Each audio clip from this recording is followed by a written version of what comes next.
Your brain is constantly distracted. Notifications, deadlines, and a never-ending to-do list are pulling you in a million directions.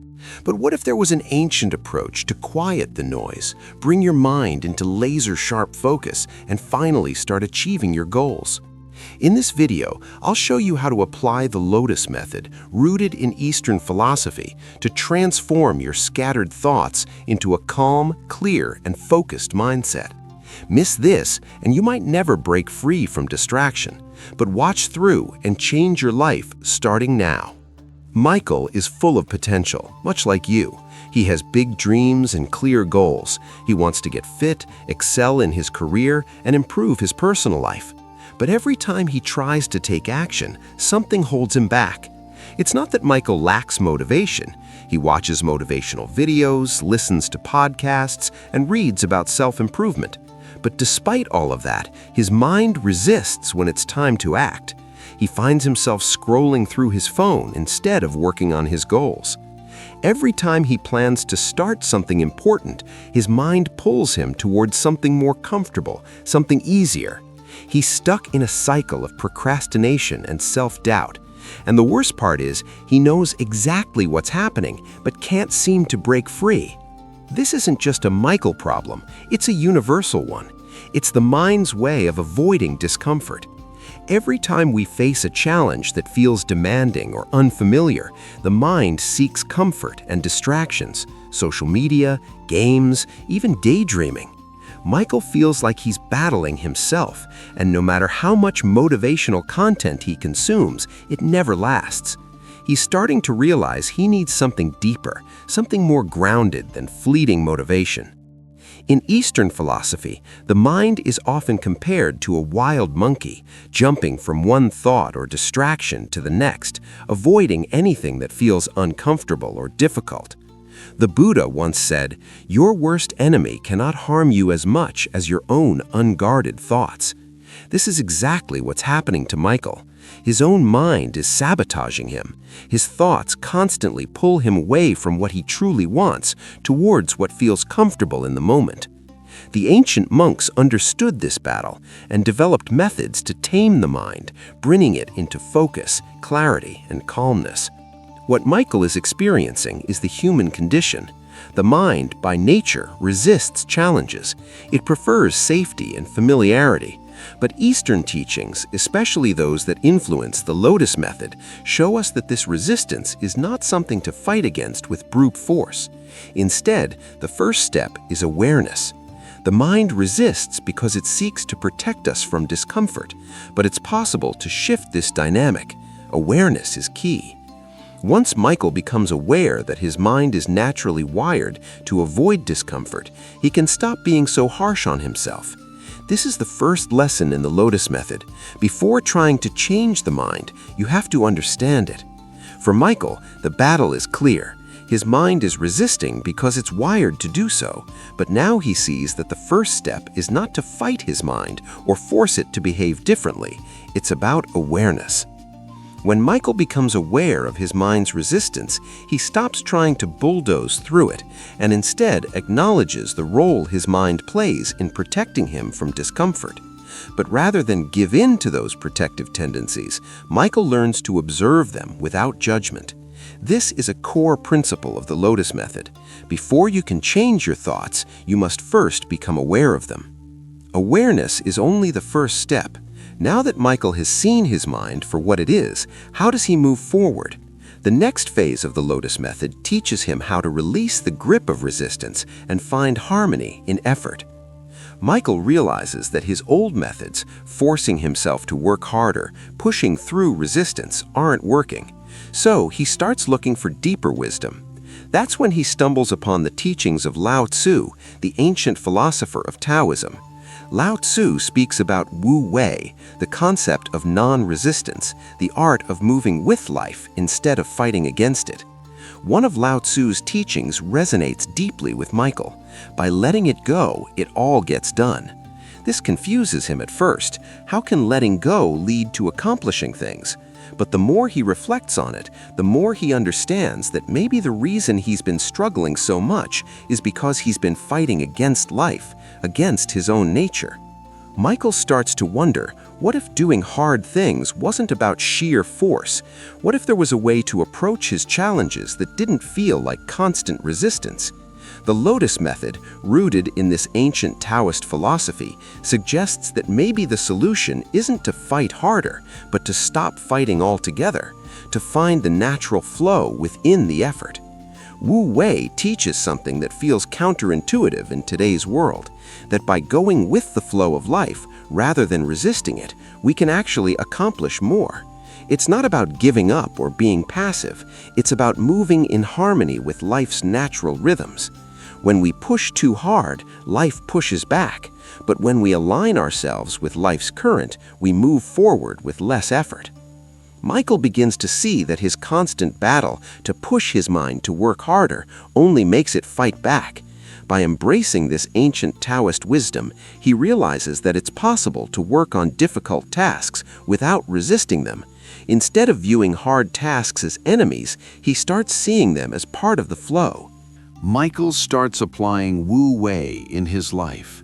Instead of forcing himself through every difficult task, he learns to approach them with ease. When something hard comes up, whether it's a workout, a work project, or a personal challenge, he pauses and reminds himself not to resist it. He accepts that difficulty as part of life's flow, and in doing so, he releases the inner struggle. This shift makes his tasks feel lighter. Where once he battled with himself to get things done, now he feels a sense of calmness in the process. This is the next step in the Lotus Method, releasing resistance and finding harmony in effort. Now that Michael has started to go with the flow of life, he needs to learn how to cultivate stillness and reflection to deepen his journey. Michael's journey continues as he searches for ways to quiet his restless mind. That's when he encounters Zen Buddhism and the concept of Zazen, or sitting meditation. At first, the idea seems simple, just sitting in silence. But as Michael tries it, he discovers how difficult it is to sit still while his mind races. He's used to constant action, to thinking that doing more is the solution. But as he learns from Zen Master Dogen's teachings, if you can't find the truth right where you are, where else do you expect to find it? Michael begins to realize that true strength and clarity don't come from constantly moving forward, they come from stillness. Through Zazen, Michael experiences a profound shift. Instead of his mind feeling chaotic and scattered, it starts to settle. Just like a lake disturbed by wind calms down when the wind stops, Michael's mind becomes clear. The more he practices stillness, it's in these moments of quiet reflection that he starts to see his challenges for what they really are. Not insurmountable obstacles, but opportunities to grow. Michael realizes that his constant urge to act was what made his mind so resistant to the hard tasks. In stillness, he finds a sharpness in his thoughts, a clarity he hadn't experienced before. Instead of rushing headlong into tasks, he takes a step back, practices Zazen, and lets the answers come to him. In the quiet, he discovers his own inner strength. This is the third step in the Lotus Method, cultivating stillness. Michael begins to embrace the idea that stillness, like the roots of the lotus flower buried in the mud, provides the foundation for growth. Just as the lotus flower rises through the mud to bloom in purity, Michael realizes his challenges, the very things that cause stress and anxiety, are the mud that can nourish his personal growth. By practicing stillness daily, he not only calms his mind, but also develops a steady focus. Now when he approaches difficult tasks, his mind is clear and he's able to move through challenges with a calm, deliberate energy. But stillness alone isn't enough. Michael has learned how to calm his mind, but now he must take that calm focus and turn it into action. As Michael continues practicing stillness, something begins to change. His mind, once chaotic and scattered, becomes a tool for focus and sharp decision-making. He recalls the lessons of the Shaolin monks, who not only meditated for hours, but also perfected their bodies with physical discipline. The monks believed in a deep connection between mental clarity and physical action. One could not exist without the other. Michael realizes that meditation has given him clarity, but now it's time to turn that reflection into purposeful action.